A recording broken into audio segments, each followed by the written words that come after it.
Boa tarde. Hoje vamos ver o que a Karina tem feito. Sobre a Karina fez mestrado e doutorado na USP, depois de graduação em física aqui. Foi fazer um pós-doutorado parcialmente na USP e parcialmente na Universidade Harvard. E gosto de estudar emoção e circuitos neurais. Imagina isso aqui. Então, hoje eu vou falar um pouco para vocês sobre o que eu tenho feito, né, que eu fiz na minha pós-graduação e continuo ainda agora. A minha proposta é desenvolver alguns trabalhos relacionados a modelos animais de ansiedade aqui na UFABC. Então, como eu sei que aqui tem professores, né, alunos de diversos cursos, diversas áreas, eu optei por fazer uma introdução breve para contextualizar os que não estão, né,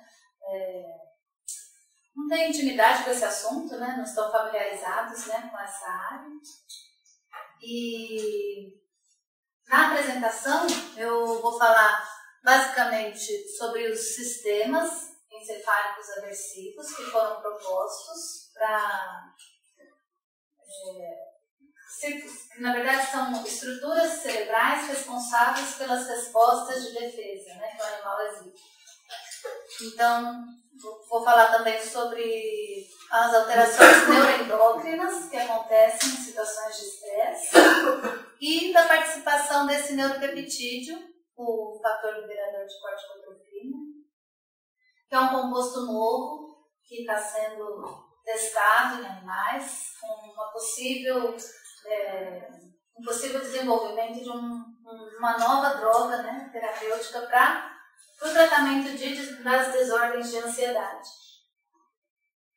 Bom, então, dentro de uma perspectiva biológica, né, evolutiva,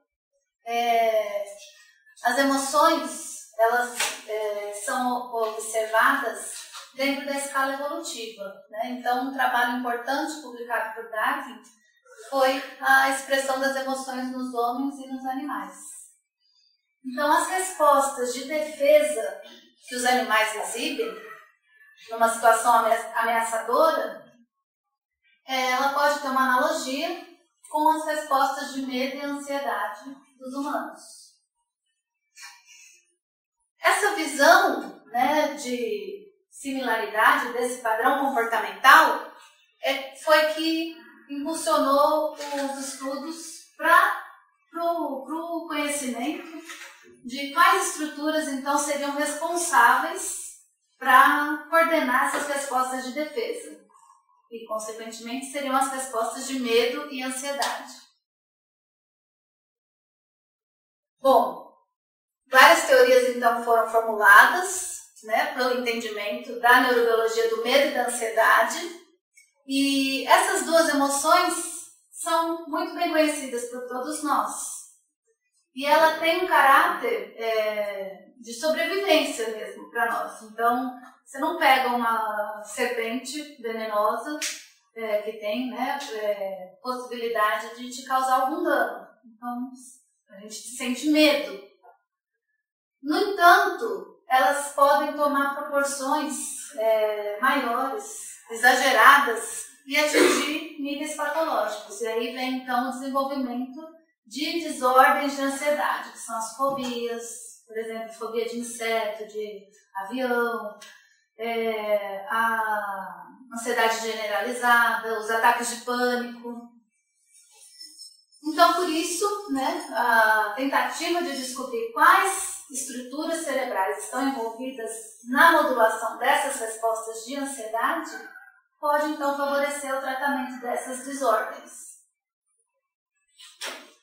Então, o primeiro circuito neural proposto, né, como estruturas que fariam a organização das emoções, ele foi proposto em 1937 por Papez, James Papez, e ele considerava que não era só uma estrutura que coordenava uma resposta emocional, Era um circuito, várias estruturas trabalhando em concerto, em conjunto, para exibir uma resposta emocional. E ele propôs a participação principal, né, de 4 estruturas. Ele deu um destaque maior ao hipotálamo, que seria a estrutura que recebe, né, as informações aferentes. Essas informações seriam enviadas, então, para o córtex, para gerar um estado emocional, via tálamo. Né? O tálamo ele funciona como um filtro. Então, ele recebe a informação, filtra a informação que ele recebeu e manda para o córtex, gerando, então, um estado emocional.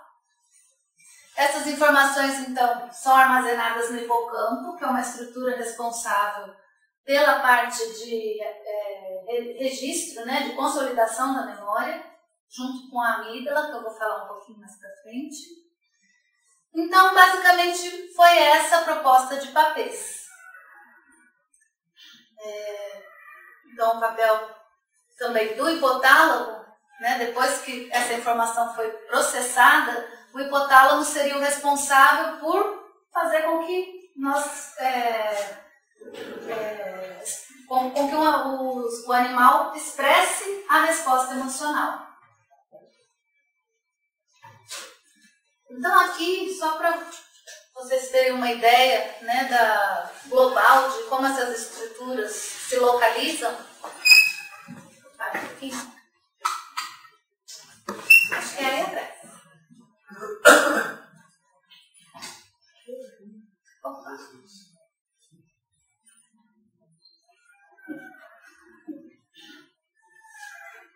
Então essas 4 estruturas, elas são conectadas, né, anatomicamente e funcionalmente.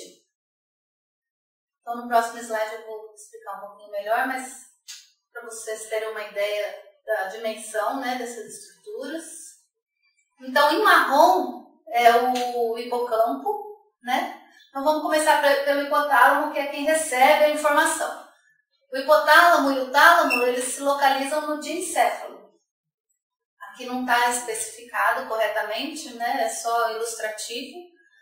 Essas informações, então, elas são enviadas do hipotálamo ao tálamo, do tálamo, por sua vez, ao córtex, o córtex ao hipocampo, e o hipocampo, através desse feixe de fibra, chamado fórnix, envia projeções novamente para o hipotálamo, que vai expressar, então, a resposta emocional. Então, inicialmente, a participação de 4 estruturas: tálamo, córtex cingulado, hipotálamo e hipocampo. No entanto, muitos trabalhos foram desenvolvidos e outras estruturas se mostraram ativas no processo de respostas relacionadas ao medo e ansiedade, sendo elas o córtex pré-frontal, o septo, a amígdala. E esse conjunto de estruturas, como vocês podem ver, eles formam um anel, por isso que foi chamado de sistema límbico. Eles formam uma margem no tronco encefálico.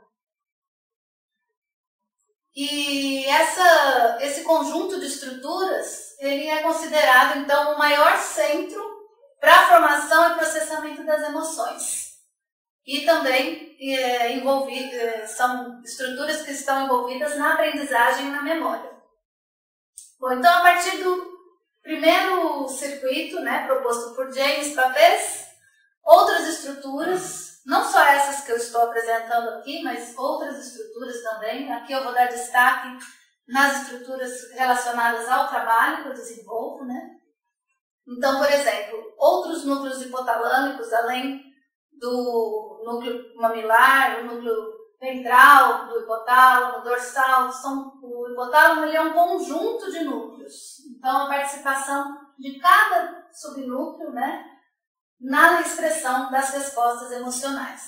Então, existe uma conexão importante dessa estrutura para o córtex, que está envolvido nos aspectos cognitivos dos processamentos emocionais. Outra estrutura foi a amígdala, também, que incorporou, né, nesse sistema, por apresentar conexão com o hipotálamo e com o hipocampo.